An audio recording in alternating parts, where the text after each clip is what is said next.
Rome woke into a silence that didn't belong to morning. It sat on the rooftops and marble like a command, heavy, deliberate, watchful. In St. Peter's Square, people spoke in whispers without deciding to. The air felt like it was waiting for a word that hadn't been written yet. Later, the world would see the sealed parchment. Later, the world would see it opened, blank. And later still, the world would watch the Church discover what happens when authority runs out of language. Because the strangest thing wasn't a miracle. It was the pause before it. Some say that morning turned St. Peter's Square into the center of a held inhale, thousands of lungs waiting for permission to exhale. And if you stood among them, you didn't feel entertained. You felt measured, as if the air itself was taking inventory of every word the world was about to demand. This is the kind of story institutions try to smooth over with statements and schedules, until the evidence refuses to stay smoothed. And if you're drawn to stories where faith isn't louder, just deeper, you'll want to stay close. The sun climbed over the colonnades and laid a clean, molten brightness across the marble. Pilgrims arrived early, not chatting the way tourists do, but moving with a careful reverence, rosaries threaded through fingers like lifelines.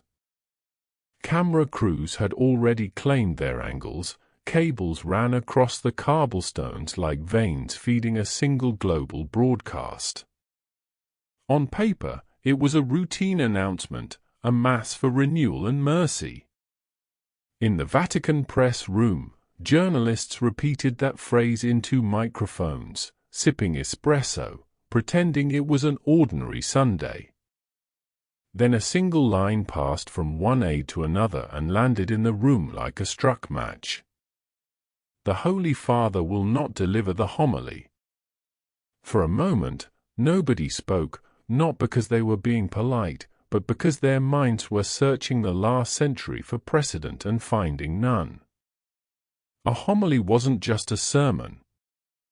It was the Church's most controlled ritual of meaning. The shepherd's voice was placed exactly where it had always been placed. To remove it, publicly, intentionally, was to admit that something else might speak instead. Far above the murmurs and lenses, in a private chapel lit by one stubborn candle, Pope Leo XIV knelt alone.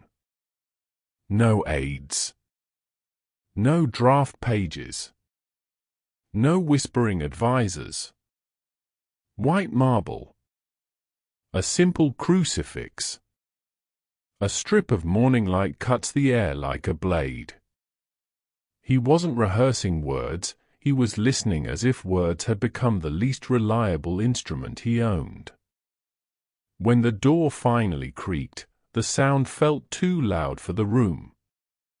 Cardinal Luis Antonio Tagle stepped inside, and Pope Leo XIV rose with the calm of someone who had already made peace with the consequences.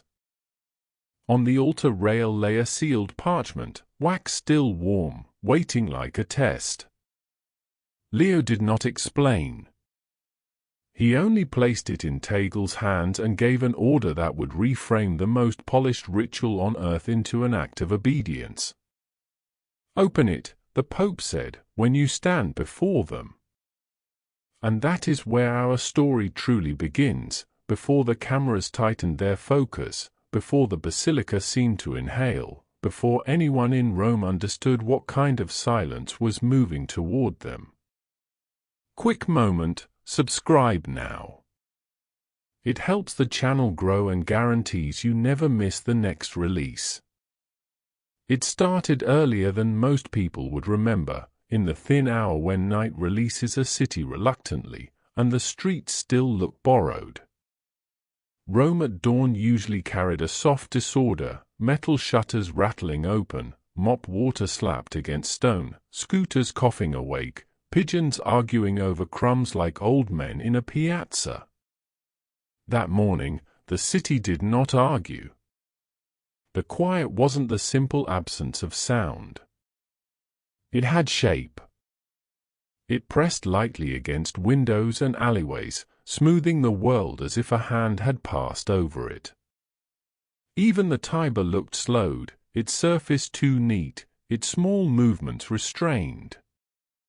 A taxi rolled through a cross street with its radio on, and the music seemed to fade before it reached the corner, as if the air refused to carry anything that wasn't necessary. In St. Peter's Square, the first pilgrims arrived with the instincts of people who had been taught, for generations, that holy places have a mood before they have a miracle. They moved with careful steps, not because anyone told them to, but because their bodies recognized the sensation of entering a room where someone is already speaking, quietly, privately, and you do not want to interrupt. Some knelt before they knew why. Some clasped rosaries so tightly their knuckles whitened under the early light. They didn't fill the space with chatter. They filled it with attention. The square itself seemed to respond. The marble of the colonnades held the dawn like cool bone. The obelisk cast a long shadow that looked almost too deliberate, like a finger laid against lips. A few birds lifted off from the ledges and then, strangely, settled again without settling into their usual noise, as if even they were listening for permission. By the time the press crews arrived, the silence had developed a reputation without a name. Producers spoke in lowered voices, as though whispering might keep something intact. Cameramen adjusted tripods with a gentleness usually reserved for newborns. Sound engineers tested microphones and frowned when the ambient track came back too clean, too spared, like a cathedral before the people arrive, except the people were already there. The basilica doors would not open for hours.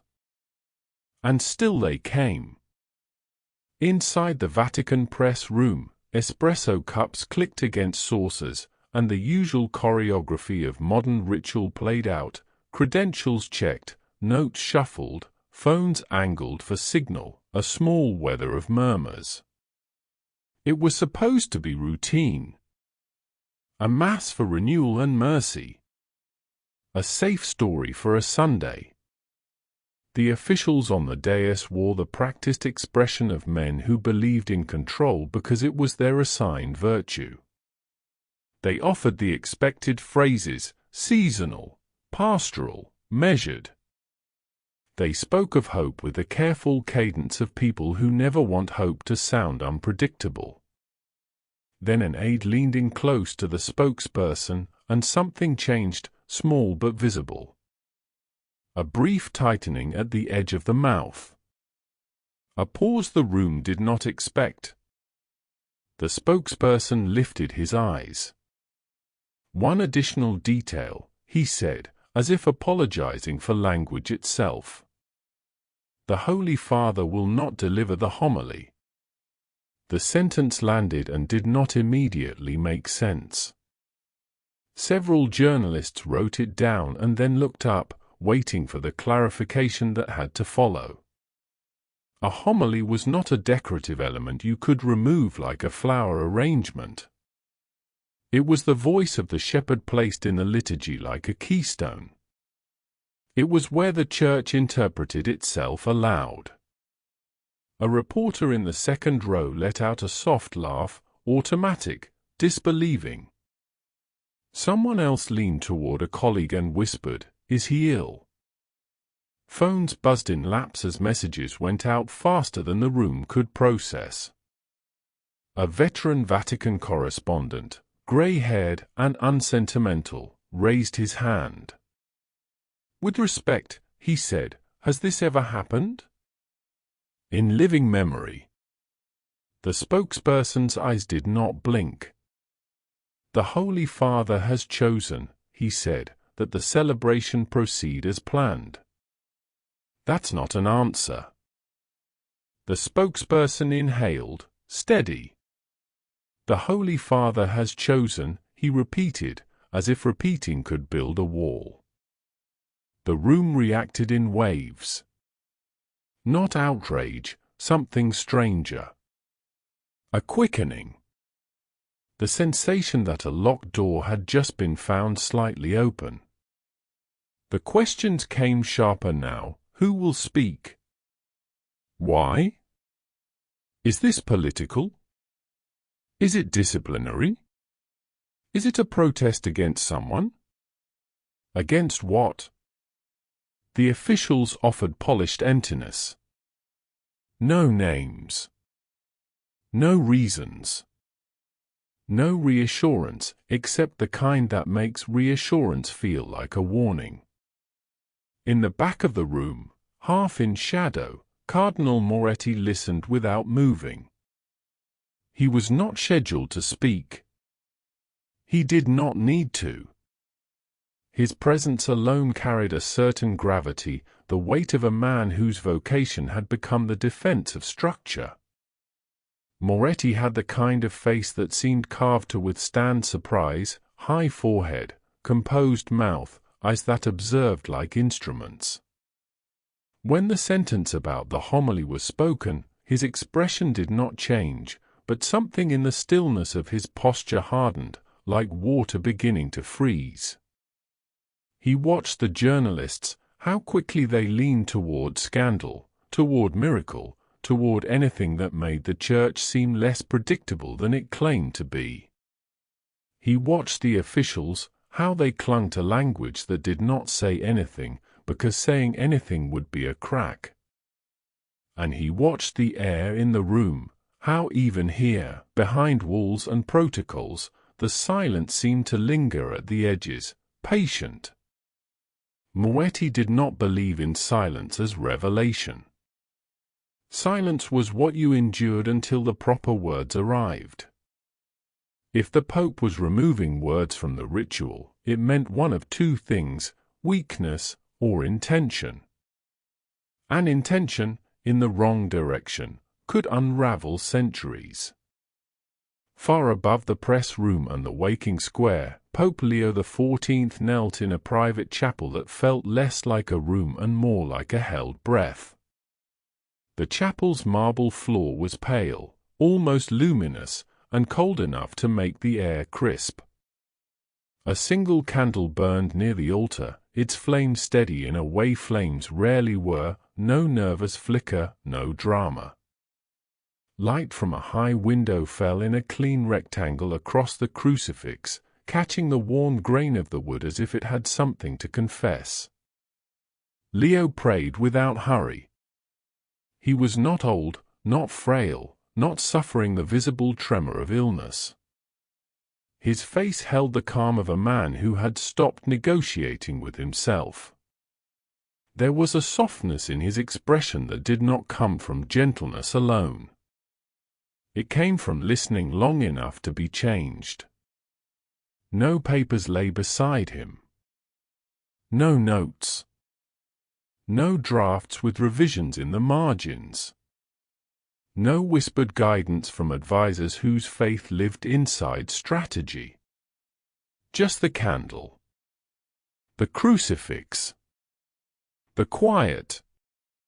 When the door creaked, the sound felt like a blemish, too human, too sudden in a room that had been made for surrender.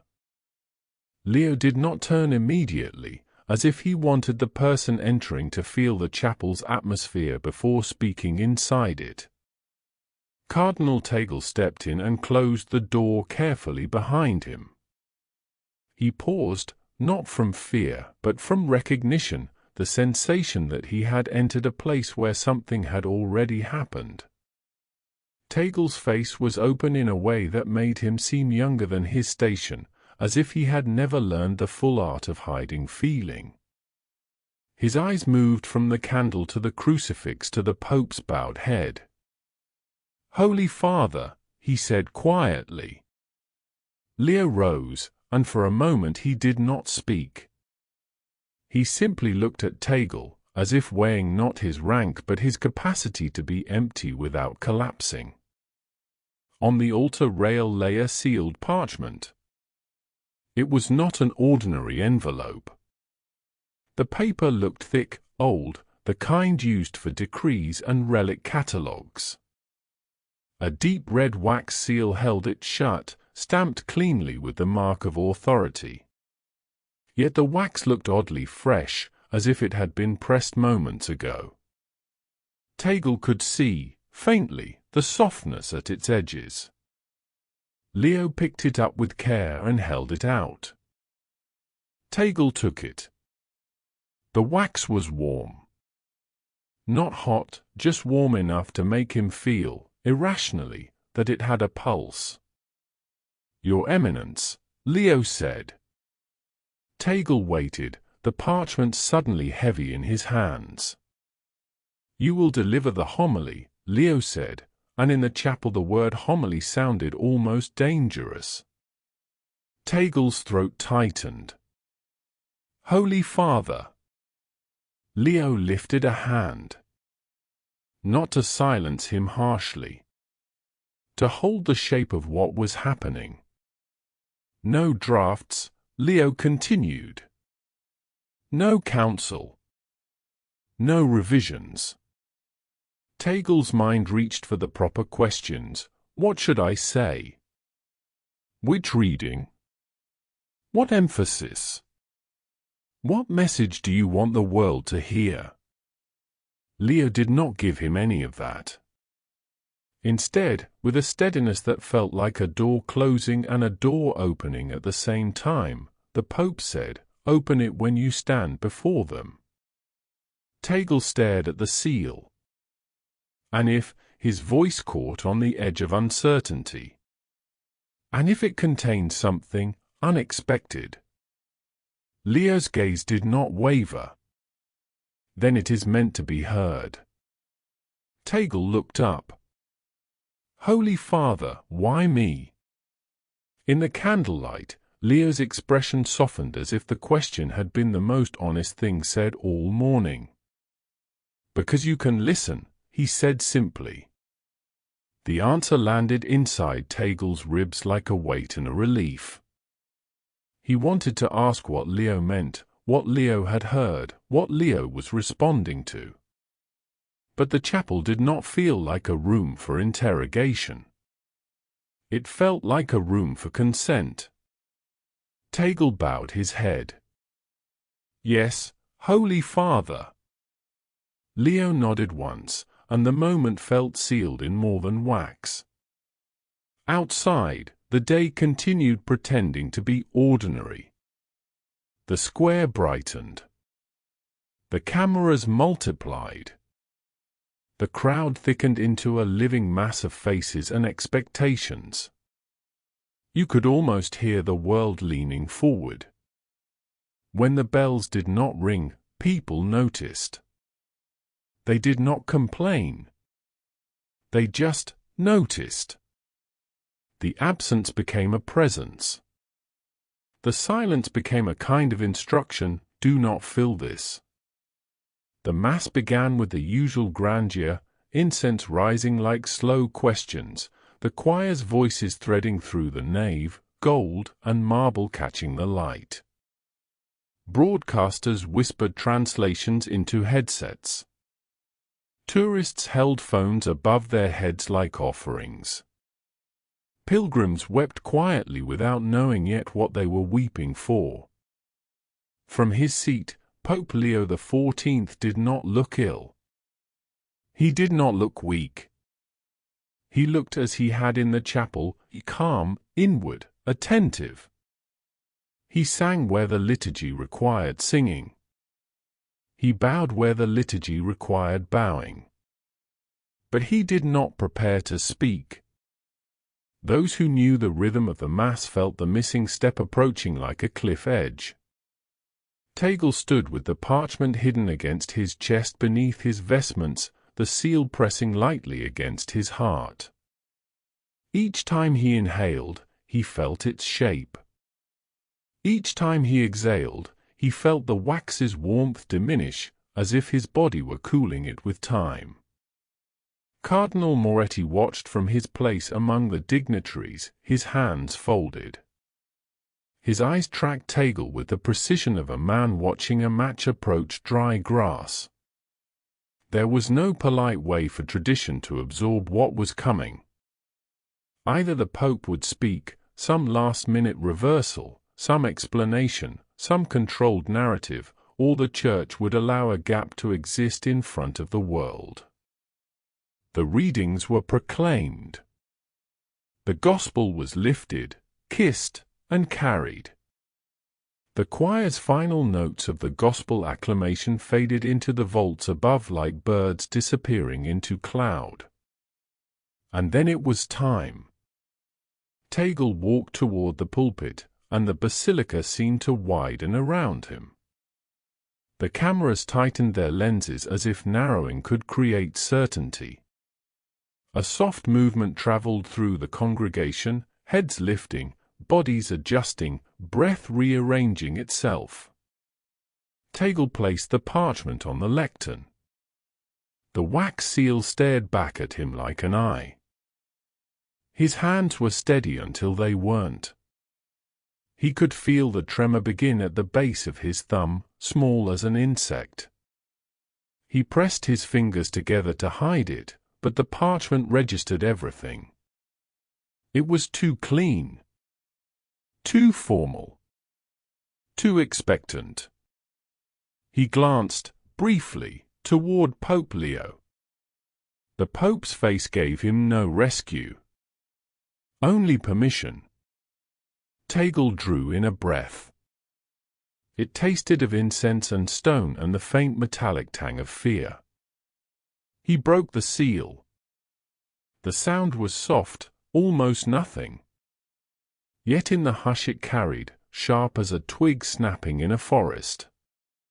He unfolded the parchment. Blank. Not smudged. Not faded. Not unfinished. Empty. For half a heartbeat, Tagle's mind refused to accept it. He blinked, expecting ink to appear with the next pulse, the next breath. But the page remained a clean expanse of white. A murmur rose before anyone could stop it, an animal sound of confusion and concern moving through thousands of bodies at once. Heads leaned sideways. A cameraman adjusted focus too aggressively and the lens motor whined faintly. Tagle felt heat flood his face. His tongue pressed against the roof of his mouth, searching for prepared language and finding none. The blankness on the page began to feel like an accusation. He understood, with sudden clarity, what the blank page offered him. He could fill it. He could deliver safe theology, speak of renewal, mercy, springtime, the familiar metaphors. He could perform authority until the moment passed and the institution regained its balance. Or he could do the one thing the page seemed to demand by being empty. He could listen. Tagle's eyes lifted from the parchment to the sea of faces. Beyond them, to the cameras. Beyond the cameras, to the unseen millions watching from bedrooms and cafes and hospital rooms. The entire world had placed its attention in his hands. He felt the instinct to speak any words, quickly, to cover the exposed silence. But Leo's earlier instruction returned with quiet force: open it when you stand before them. Not read it. Not deliver it. Just open it. Tagle closed his eyes for a brief moment that felt like stepping off a ledge. He let the silence remain. A second passed. Then another. The murmurs did not vanish, but they softened, confused by the lack of performance. People leaned forward, not to hear content, but to understand what kind of man could stand in that place and not rush to fill the air. Tagle opened his eyes and spoke, not loudly, not theatrically, simply, honestly. I was given this, he said, his voice carrying through the basilica with a softness that made the microphones work harder. "I was told to open it here. Before you." He held the parchment up. The cameras caught its blankness. A ripple moved through the crowd as the absence became visible to all. "It is empty," Tagle continued. He swallowed, feeling his own heart beating against the edge of panic. "And in this moment, I can think of no greater temptation than to pretend I know what it is meant to say." His hand steadied as he spoke, as if truth itself had weight enough to anchor him. "So perhaps," he said carefully, "the emptiness is not a mistake. Perhaps it is an invitation." He looked down at the blank page again, and for the first time it did not feel like an accusation. It felt like a door. "Perhaps," Tagle said, "heaven is still writing. And perhaps we have become so skilled at speaking that we no longer recognize the difference between noise and faith." The basilica held him in its vastness. The crowd's breath seemed to synchronize without anyone deciding to. Even the choir, seated behind, fell utterly still, as if afraid that even thought could make a sound. Tagle did not rush. He let the quiet remain between sentences long enough to be felt. "Silence," he said, "is not absence. Silence is sometimes the only place a living word can land." As he surrendered to that stillness, truly surrendered, not using it as a technique but entering it as a trust, the air inside St. Peter's Basilica began to change. As he surrendered to that stillness, truly surrendered, not using it as a technique but entering it as a trust, the air inside St. Peter's Basilica began to change. At first, it was subtle enough to dismiss as imagination, a pressure behind the ears, the way altitude shifts before you notice your breathing has altered to match it. Tagle felt it in his chest, a gentle resistance, as if the space itself had grown denser. The incense, which moments ago had curled upward in lazy ribbons, slowed and hung, suspended like a thought that refused to finish forming. He paused mid-sentence without meaning to. Not from fear. From instinct. The quiet deepened, not emptier, but fuller. It had weight now, like water in a glass that trembles when something heavy passes nearby. The basilica seemed to draw attention toward itself, as if the stone wanted to be more than a backdrop. The great dome above, painted with saints and angels, did not change, and yet it felt as if it leaned down by an imperceptible degree, listening with the patient authority of a sky. Tagle's hands tightened on the blank parchment. He continued, carefully, as though speaking too quickly might tear something fragile. "We live," he said, "as if every silence must be solved. As if incompletion is failure. But perhaps heaven is not finished. Perhaps the word is still arriving." He let the idea rest between them. He did not push it toward a conclusion. He did not decorate it with certainty. He simply offered it like bread and waited to see if anyone had hunger for it. And in that waiting, the crowd changed. Faces lifted, not with skepticism but with an unguarded attention that Tagle rarely saw in places where people expected performance. There was a lean to their posture, a collective forward tilt, as if thousands of bodies had been trained by the world to brace for noise, and had just been given permission to soften. Even the cameras seemed to behave differently. Their mechanical hums quieted. A red recording light blinked steadily in the dim. Somewhere in the nave, a child began to whimper and then, inexplicably, stopped, as if the sound itself had been gently taken away. Tagle felt the temptation again, to fill the gap, to land the plane, to make a point the world could repeat easily. That was what sermons were for, closure. But this was not a homily in the usual sense. This was an opening. He lowered his voice, not to be dramatic, but because the basilica now demanded it the way a sleeping room demands a whisper. "Patience," he said. Not as a resignation. As readiness. There is a kind of faith that does not reach for the microphone. It waits. It listens. It allows itself to be unfinished. As if in response, light moved. Not the ordinary movement of sun through stained glass, not a shift of shadow that could be explained by passing clouds. This was a ripple, a soft tremor across the inner curve of the dome, traveling like a breath across the skin of the basilica. It brushed over gilded edges and marble veins, turning them briefly alive, as if the building remembered it had once been more than stone. A murmur rose again, but it was different now, or less confusion than recognition.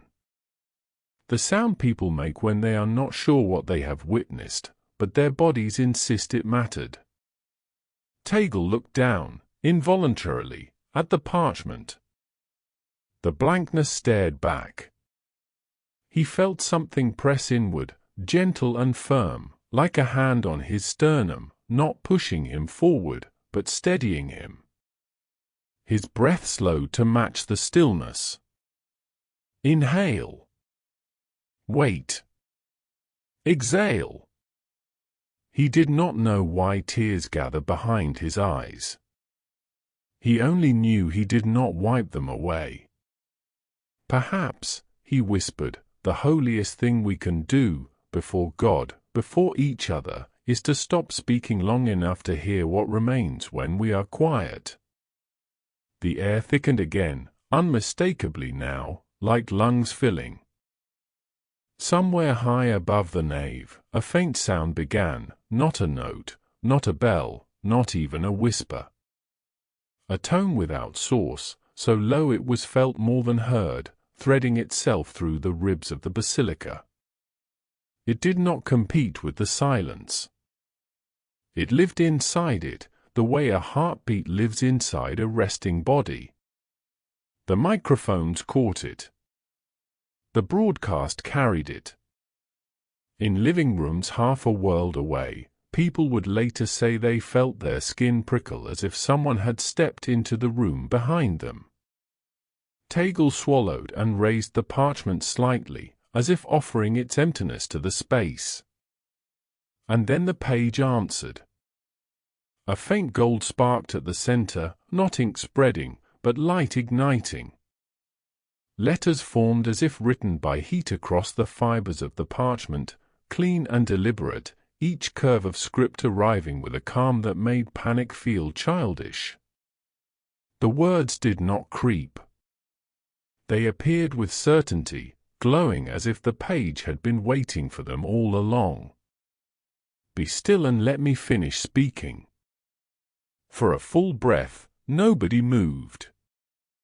The basilica held the sentence the way the sea holds the moon, reflecting, receiving, making it larger without changing its shape. Cameras tightened focus so aggressively that operators would later complain their hands had moved without permission. A journalist in the front pew forgot to blink.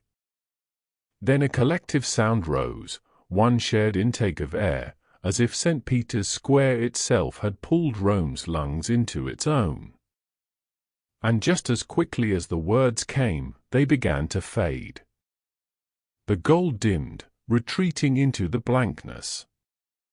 Not erased by a hand, not smeared by moisture, simply withdrawing, like breath leaving glass on a cold morning.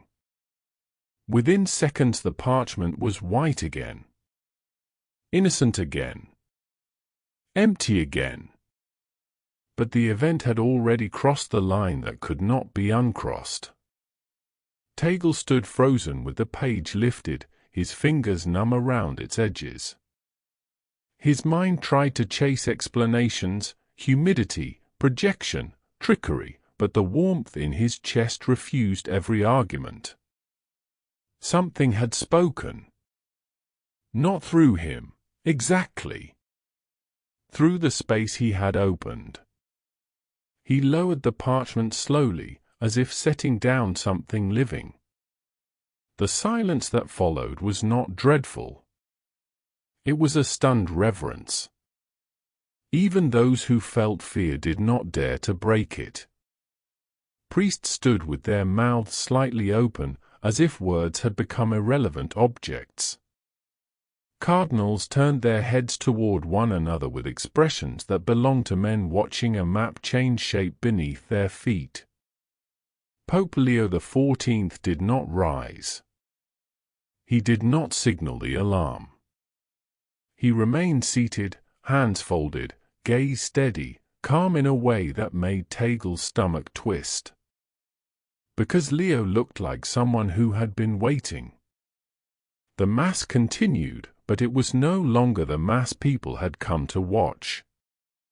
The liturgy moved forward like a river that has just discovered a deeper channel. The prayers sounded different, not because the words had changed, but because the room had. Tagle returned to his place among the clergy with the parchment tucked against his chest. His legs felt unreliable, as if the ground had taken a small step away from him. Each breath scraped gently at his throat. His heart beat too loud inside his ribs. At the sign of peace, hands reached and touched and then withdrew as if contact might shatter the fragile quiet. At communion, the lines formed without chatter, faces lifted with a solemnity that did not need instruction. By the final blessing, Tagle's vision had begun to narrow. The edges of the world softened. Sound arrived muffled, as if he were underwater. He could still feel the moment the gold letters had appeared, like a brand on the inside of his eyelids. When the last hymn began, his knees gave a small warning tremor. He tried to ignore it. He tried to stay upright out of respect for the office, for the cameras, for the ancient choreography of dignity. But the body is more honest than rank. Tagle took one step, then another, and the basilica tilted. He felt hands catch him before he fully fell. The smell of incense surged close.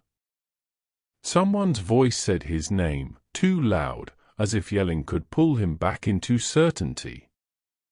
His mouth opened, but no words came. His chest tightened as though something inside him was still writing. The world went white. He woke in a smaller room. No marble vastness. No dome. No cameras. Just a quiet chamber with linen curtains and the faint scent of medicinal herbs. Light pooled on the floor in a soft rectangle, and the air here felt ordinary until he tried to inhale. The breath came shallow, resisted, as if his lungs had forgotten the old rhythm and were waiting for a new one. A chair scraped gently. Footsteps approached with familiar restraint. Pope Leo XIV sat beside the bed without ceremony. For a moment, Leo studied Tagle's face with an expression that was not concerned so much as recognition. Like a man reading a text he already knew, line by line, to confirm it had not changed. "Holy Father," Tagle managed, voice rough. Leo's eyes held him. "Do you feel it?" Tagle blinked. He stopped, because naming it felt impossible. "The writing," Leo said softly. Tagle's throat tightened.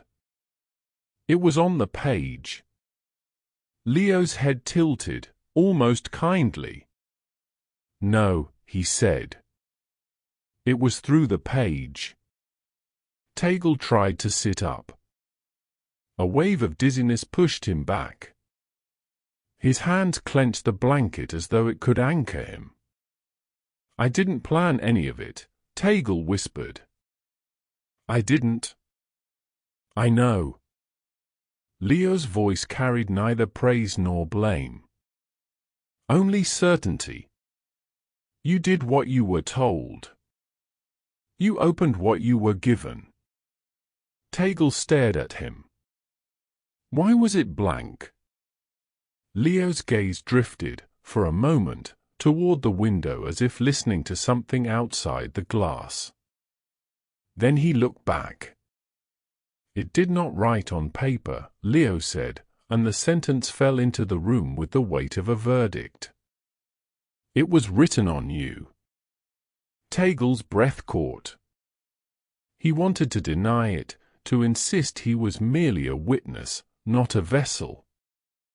But the inside of his ribs pulsed with a strange warmth, and in that warmth he could feel the message lingering, not as a phrase to repeat, but as a pressure to obey. "Be still." Leo stood. "Rest," he said, and there was a quiet urgency beneath the calm. "What happened today will not remain inside these walls." As if to prove him right, somewhere far below, beyond the apostolic palace, the world began to speak. And the Church, unprepared for a miracle that had left evidence, began, instinctively, to deny. The official statement arrived before the incense smell had even faded from the journalist's clothes. No anomaly recorded, the communiqué read, stamped with the calm authority of bureaucracy. Reports to the contrary are the product of misinterpretation and digital artifacts. Digital artifact. The phrase moved through the world like an insult disguised as professionalism. Because the footage existed. It existed in 100 angles, 1,000 reposts, slowed down and sharpened and looped until the gold letters became a global obsession. People watched Tagle's hands tremble, watched the blank page held up to the cameras, watched light bloom into language and withdraw again into whiteness. They watched it until the watching began to feel like a kind of prayer. In the press room, officials repeated the denial with increasingly strained expressions. In the streets outside, crowds gathered around phone screens, the glow of devices reflecting in eyes that looked both hungry and afraid. And somewhere inside the Vatican's oldest corridors, Cardinal Moretti began to assemble the machinery of containment. The council convened that night in a chamber built for permanence, dark wood, heavy velvet, portraits of men who had once been certain the world could be managed if doctrine was strong enough. The air in the room was too still, as if the silence from St. Peter's had followed them inside and waited in the corners. Moretti sat at the head of the table, hands folded, a crucifix set before him like a compass. "We are not dealing," he said, "with piety. We are dealing with a breach." Around him, other cardinals shifted, uneasy. Some wore anger like armor. Others wore fear and tried to call it prudence. "Everyone saw it," one said, voice low. "Everyone thinks they saw it," Moretti replied, and the distinction was his weapon. If the faithful begin to believe that God speaks outside the Church's authority, then what are we? What are our offices? What are our vows? What becomes of order? A pause. What becomes, he continued, of obedience?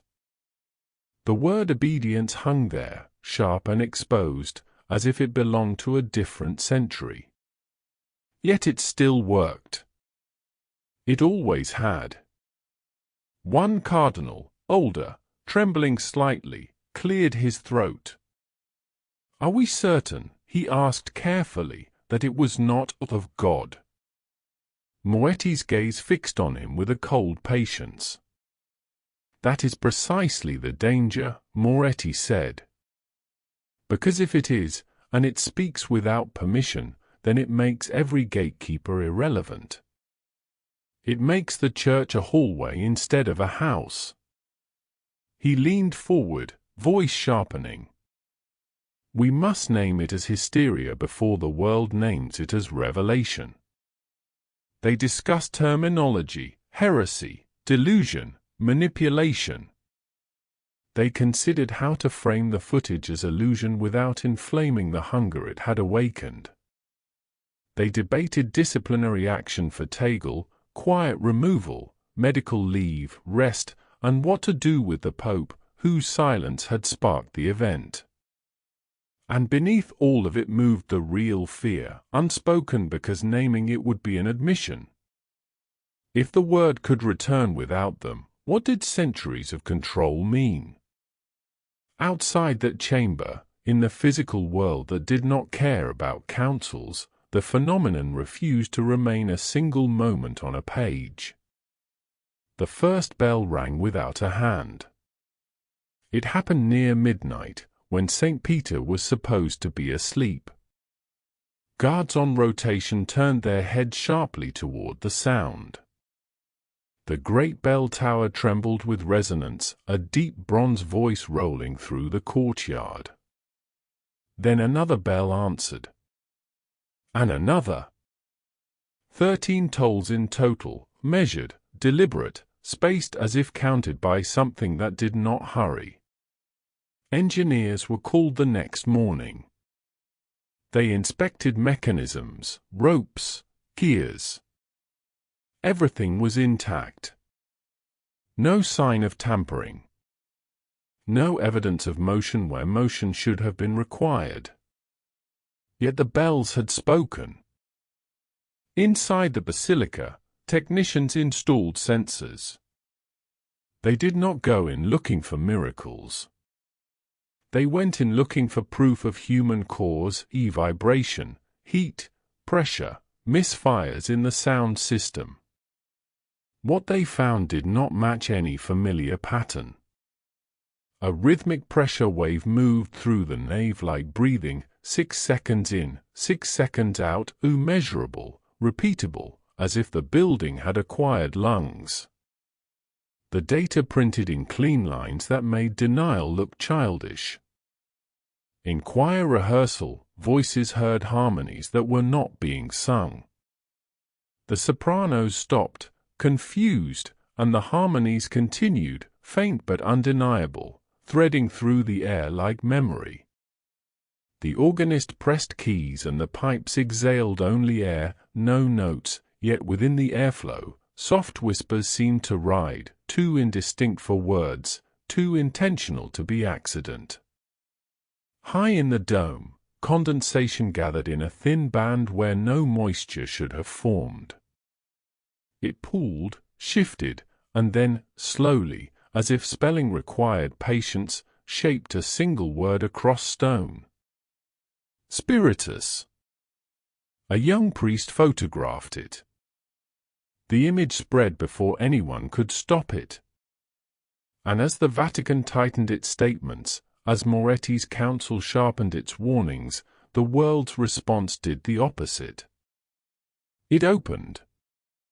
Reports arrived like migratory birds, first a few, then a storm. A small church in Manila where the air grew suddenly thick during morning prayer, as if the walls were drawing breath with the congregation. A cathedral in São Paulo where the bells rang 13 times at noon without a hand. A chapel in Lagos where an elderly woman began to weep, not loudly, not for sorrow, because she felt her lungs slow into a steady rhythm she could not explain. Devices carried it strangely. People streamed the footage and complained their speakers sounded wrong, as if a low tone rode beneath the audio, vibrating through desks and floors. In subway cars, commuters paused mid-scroll and took the same deep inhale, then exhaled together, startled by their own synchronization. It was not spectacle hunting. Not exactly. It was an alignment. A pattern returning to the body. And in the Apostolic Palace, Pope Leo XIV went again to the private chapel as if it were the only room left where he could be honest. He knelt where he had knelt before, the candle steady, the crucifix quiet. The marble beneath him felt colder than it had yesterday, or perhaps his skin had become more sensitive to what he had once ignored. He closed his eyes. For the first time since the Mass, he allowed the question to rise without trying to manage it. Why through him? Leo whispered. Why not through me? Silence answered at first, pure, unsympathetic, exact. Leo waited. The chapel's quiet thickened, the way it had in the basilica, but here it was more intimate, closer to the skin. He felt it behind his sternum, a pressure that was not pain and not comfort. And then, without sound, without words spoken aloud, the answer arrived with surgical clarity. Because you speak too loudly. Leo's breath caught. Not from offense. From recognition. He saw himself suddenly as the world saw him, a man whose office had trained him to fill space, to interpret, to declare. A shepherd whose authority lived in voice. He had believed he could guide the church toward listening by instructing it. But the voice, whatever it was, had not asked for instruction. It had asked for surrender. Leo bowed his head until his forehead nearly touched the marble. I understand, he whispered, and the words tasted like confession. When he rose, his face looked the same to any passing guard, any watching aide. Calm. Composed. Papal. But inside him a decision had finished forming. Suppression would not restore order. It would fracture it. The harder the Vatican insisted nothing had happened, the more the world would feel the truth of what it had witnessed. The institution was afraid of a voice it could not regulate. If Leo sided with containment, he would become the loudest obstacle in the path of the thing he had sensed approaching long before that spring morning. If he refused containment, the consequences would be seismic. For the Church. For his office. For the very idea of authority as the final interpreter of God. Leo left the chapel and walked the corridor with measured steps, as if he were not walking toward the edge of history. Advisors met him with folders. Statements. Strategies. Moretti requested an urgent audience. Leo listened to none of it for long. He asked for only one thing, preparations for the balcony. Not a council. Not a closed-door explanation. Not a carefully edited reassurance. An address. A moment where the world could gather in one place and the Church could choose, publicly, whether it would tighten its grip or open its hands. Outside, St. Peter's Square began to fill again before any official announcement was even released. People arrived as if pulled by the tide. They did not come chanting. They came quieter than crowds normally know how to be. And as the sunlight slid down the marble columns and the cameras returned to their positions, the air over Rome carried that same subtle pressure, 6 seconds in, 6 seconds out, like a city learning a new rhythm. The Church had spoken for centuries. Now it was being asked to inhale. The Church had spoken for centuries. Now it was being asked to inhale. By late afternoon, St. Peter's Square no longer felt like a place people visited. It felt like a body gathering itself. The crowd arrived in waves that did not behave like crowds, no chanting, no signs lifted high, no slogans to unify the moment into something manageable. Even the vendors on the outer edges seemed subdued, as if commerce itself had been gently reminded to step back. They came with faces turned upward and hands held close to their own chests, as if checking whether their breath was still theirs. Pilgrims stood beside skeptics. Journalists beside grandmothers. Priests in worn collars beside teenagers with headphones hanging loose around their necks, not playing anything. People who had flown across oceans did not announce it, they simply arrived and fell into the hush like a pebble into deep water. The silence over the square was not perfect, nothing human ever is, but it was intentional, shared, held. When someone coughed, they looked embarrassed. When a baby fussed, the mother's rocking grew tender, apologetic, as though soothing a child inside a library. Above them, the windows of the apostolic palace stared blankly down like closed eyes. Cameras were everywhere, of course. The world still loved proof. But even the cameras felt different today, less hungry for scandal and more afraid of missing something delicate. Operators checked their levels and then lowered their voices without being asked. At the base of the obelisk, a man stood alone with a notebook he wasn't writing in. His name was Matteo Gallo. He was not famous. He was not a theologian. He worked maintenance for the Vatican's museums, one of the thousands of unnoticed hands that kept the city of faith from collapsing under its own weight. He had been in St. Peter's yesterday when the bells rang without hands.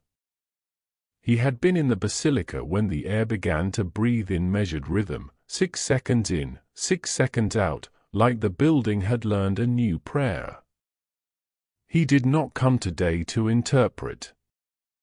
He came to feel whether the world was still aligned.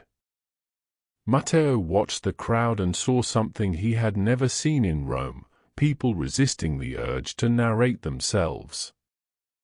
They were not here to make a statement. They were here to be changed, even if they could not explain what that meant. It made him uneasy in the way honesty makes you uneasy when you have lived too long inside rehearsed language. Somewhere behind him, a teenager murmured to her friend, "Do you think he'll explain it?" Her friend shook his head slowly. "I don't think it's that kind of thing." The words passed through Matteo like a chill. In the apostolic palace, Cardinal Moretti stood in a corridor with 2 other officials, his face composed into the familiar mask of authority. He had fought for counsels, for statements, for containment. He had warned that unmediated revelation would dissolve hierarchy like salt in water. Yet the crowd below did not look like chaos. It looked like a people learning restraint. Moretti's eyes narrowed as if searching for the trap. Silence could be a weapon too. He knew that better than anyone.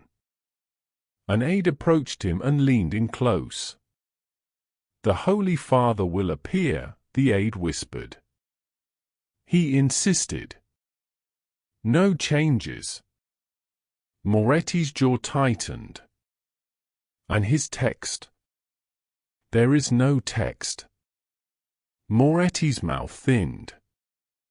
"Of course." He turned away, not because he was finished, but because there was nothing left to do that would not reveal fear. Control required the appearance of calm. If he moved too quickly now, he would look like what he was, a man trying to catch breath with his hands. In a smaller chamber inside, Cardinal Tagle stood near a window that overlooked the square. He could see the obelisk, the colonnades, the sea of faces like pale petals turned toward light. He could feel the new rhythm in his own chest, the strange steadiness that had followed him since the words appeared and vanished. "Be still and let me finish speaking." He had not repeated the phrase aloud. He did not need to. It lived in him like a second heartbeat. Pope Leo XIV entered without announcement.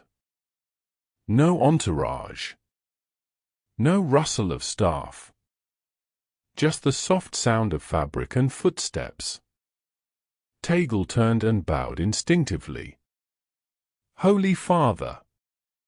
Leo's eyes were gentle, but his face carried a kind of distance, as if part of him had already stepped elsewhere.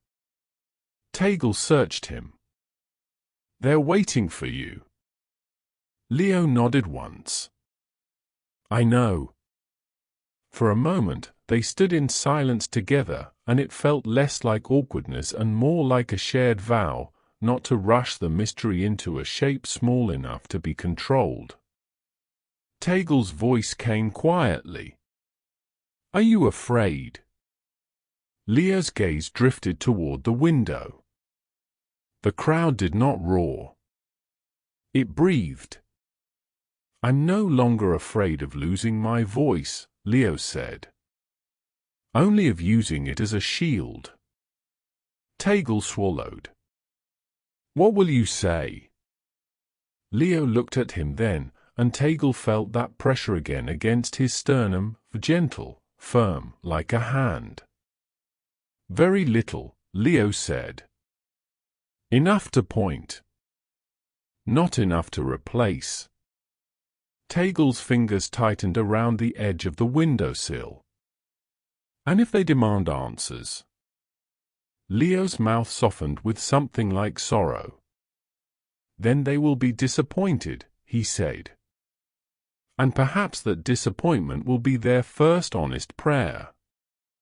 He reached out, briefly, placing 2 fingers against Tagle's chest, over the place where Tagle felt the message had written itself. "It chose you because you could be empty," Leo murmured. "Stay that way. Not hollow, open." Tagle's eyes stung. He nodded, because there was nothing else to do. Outside, a ripple moved through the square as if the crowd sensed a shift before any balcony curtain moved. People straightened. Phones lifted. Then, slowly, as if the building itself hesitated, the balcony doors opened. Pope Leo XIV stepped out. He did not raise his hands dramatically. He did not smile for the cameras. He did not perform warmth. He simply stood and looked down at the people as if he were seeing them not as a crowd but as a single living thing. The square did not cheer. It quieted further, which should have been impossible and yet happened like a collective decision made without conversation. The birds that usually circled above the colonnade seemed to drift away. Even the flags held by a few visiting delegations lowered slightly, not out of disrespect, but out of instinct. Do not introduce motion into something delicate.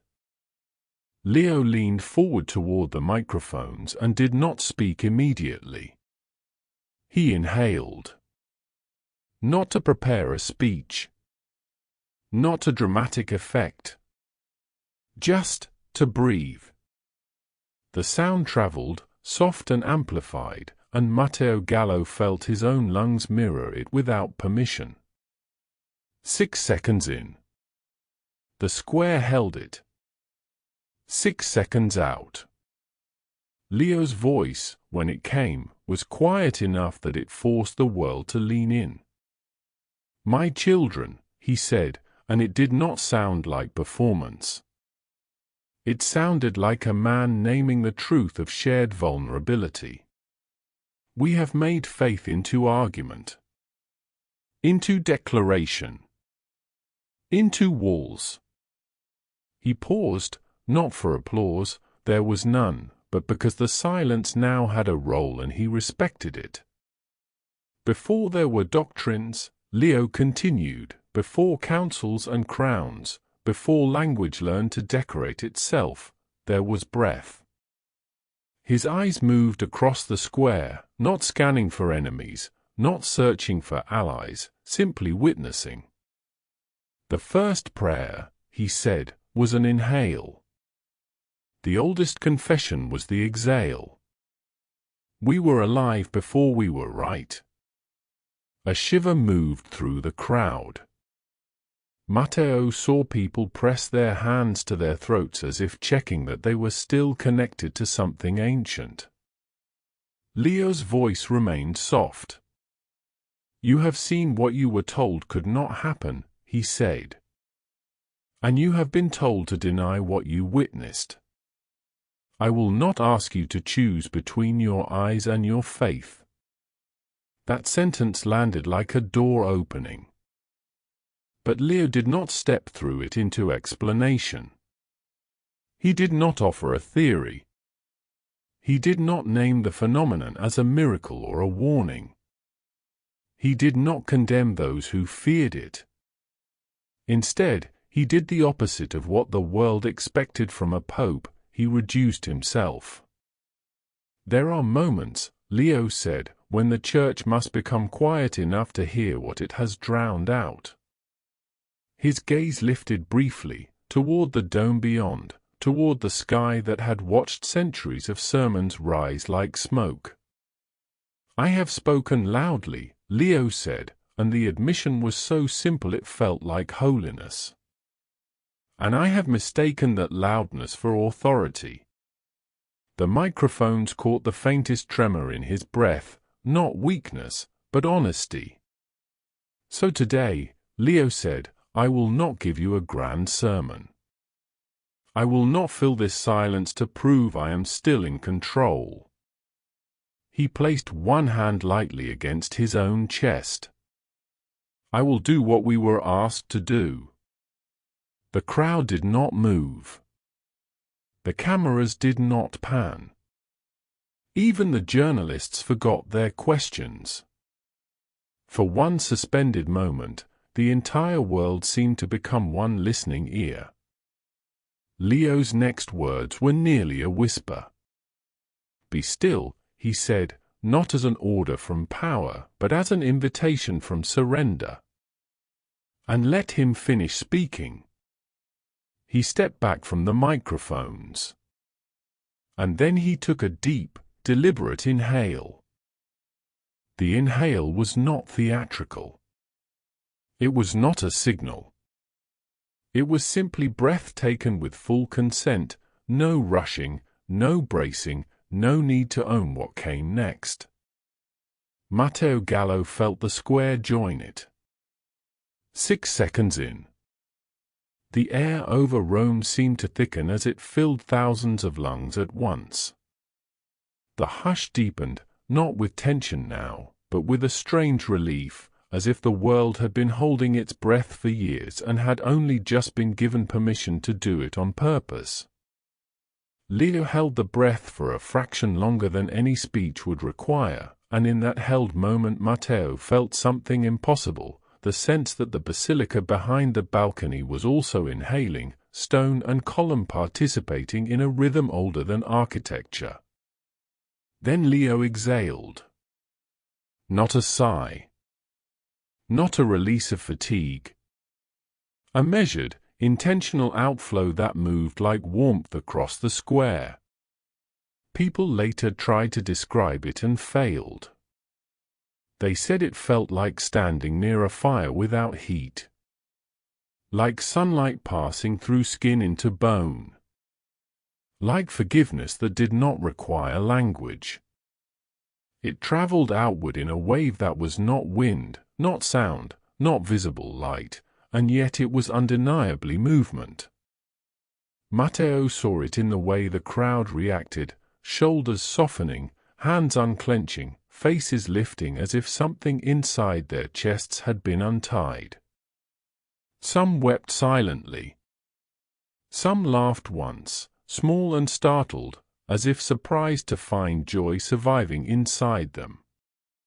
A man in a suit dropped to his knees without drama.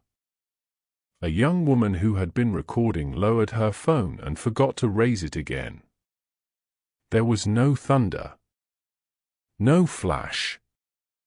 No choir swelling at the perfect cue. Just breath moving through human bodies like a shared reminder, you are alive. You are not alone. You do not have to fill the silence to prove you exist. On the balcony, Pope Leo XIV's white robe shifted gently, as if touched by a breeze that never reached anyone else. And then, without spectacle, he was no longer there. Not collapsing. Not stepping back. Not swallowed by light. Simply absent, as if the space he occupied had decided it was finished holding him. For a half-second the world couldn't process it. The mind resisted the simplest impossibility. Cameras stayed trained on the empty space, operators waiting for the trick to reveal itself. But there was no trick. Where Pope Leo XIV had stood, there remained only the quiet. And something else. On the balcony floor, his robes lay folded, neat, deliberate, placed as if by hands that valued reverence. The white fabric held shape like a relic. A murmur rose, quick and disbelieving, then fell again under the weight of what they were seeing. Matteo's mouth went dry. He felt his heart pound and then, strangely, slow, as if choosing to match the rhythm that had been teaching him all along. Guards surged forward instinctively and then hesitated, because there was nothing to guard against. They looked like men running into fog. Inside the basilica, alarm moved through corridors with the speed of rumor, but even alarm felt muted, as if the building itself dampened panic. Cardinal Tagle arrived at the balcony door breathless and pale. He saw the folded robes. He saw the empty air. For an instant he did not understand that emptiness could be proof. Moretti arrived moments later, flanked by officials, his face drained of its careful color. His gaze snapped to the robes, then to Tagle, then to the crowd below. This was what he had feared, uncontainable revelation. But he could not name it heresy now. Not with the whole world staring at an absence where a pope had been. His lips parted as if to issue commands. Nothing came out. Because the square did not riot. It did not surge. It did not demand blood or answers. It simply held the silence. As if the crowd understood something the hierarchy did not, that the disappearance was not a prank, not a disaster, but a punctuation mark. Inside the basilica, they found the next evidence. At the altar, the papal ring, Leo's ring, had fused into the marble as if softened and pressed there by a hand too strong to be human and too gentle to be violent. Gold embedded in stone, inseparable now, a symbol of office made literal, authority no longer wearable, no longer removable, no longer owned. And on the marble near the altar, fresh as condensation, sharp as ink, but cut into nothing at all, letters appeared in the pale surface as if the stone itself had been persuaded to remember a sentence. In principio, erat spiritus. In the beginning was the breath. The words were not announced. They did not need to be. Those who saw them went quiet and carried the quiet outward like a contagion of reverence. The Vatican's machinery stalled. No conclave was declared. No emergency election. No official explanation that could pretend this was normal succession. The usual protocols, so polished, so rehearsed, hung useless in the air, unable to attach themselves to an event that had not behaved like history. Some officials whispered about kidnapping, about illness, about staged abdication. Their voices sounded ridiculous even to themselves. Cardinal Moretti attempted, once, to speak to the press. He stepped to a podium and opened his mouth, and somewhere within the square a bell rang once. Only once. Not the ceremonial peal of celebration or mourning. A single tone that landed in the air like a finger pressed to lips. Moretti stopped. His throat worked. He looked, for a moment, like a man who had been outvoted by the building itself. He left the podium without speaking. Tagle remained in the shadows near the balcony doors, watching the crowd below the way one watches an ocean after a storm has passed, still powerful, still moving, but newly calm. A young priest near him whispered, "What do we do now?" Tagle's answer was almost too small to be an answer. "We listen," he said.